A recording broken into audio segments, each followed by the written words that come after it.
جیسی صحبت ویسی قسمت۔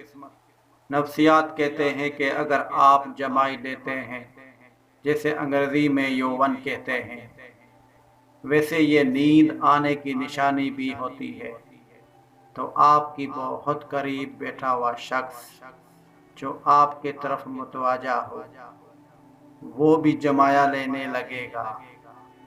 نفسیات جمائی کو مختدح کہتے ہیں، جس کا مطلب ہے کہ اگر آپ کو کوئی بیماری ہے تو وہ آپ سے دوسرے کو بھی لگ سکتی ہے، یا اگر آپ کچھ کرتے ہیں تو دوسرا بھی وہی کرنے لگے گا۔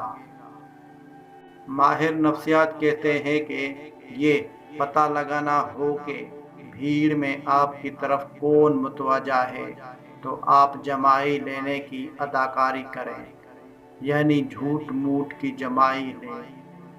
جیسے ہی آپ جمائی لیں گے تو وہ صاحب یا صاحبہ بھی جمائی لینے لگ جائیں گے۔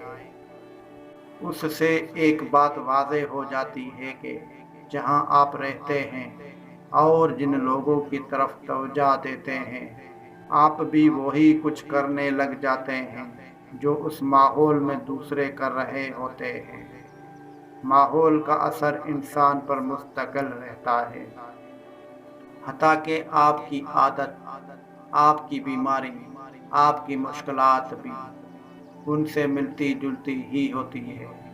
جن لوگوں کے درمیان آپ زندگی گزار رہے ہوتے ہیں، آپ صحت مند اور کامیاب لوگوں کے گروپ میں ہیں تو آپ بھی صحت مند اور کامیاب ہوتے چلے جاتے ہیں۔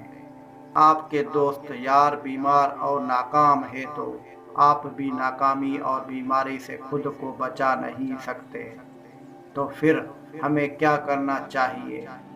ہمیں اپنے ماحول پر غور کرنا چاہیے اور دوستوں کے حلقے کا از سرنو جائزہ لینا چاہیے، تاکہ ہم ان کے زیر اثر اگر رہ رہے ہیں تو وہ ویسے ہوں جیسے ہم اپنی زندگی گزارنا چاہتے ہیں۔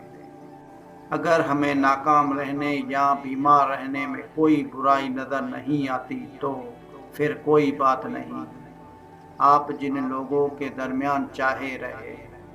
اگر سب کچھ آنکھیں بند کر کے ہی کرنا ہے تو پھر اندھیرے میں تو ٹھوکریں ہی لگتی ہے۔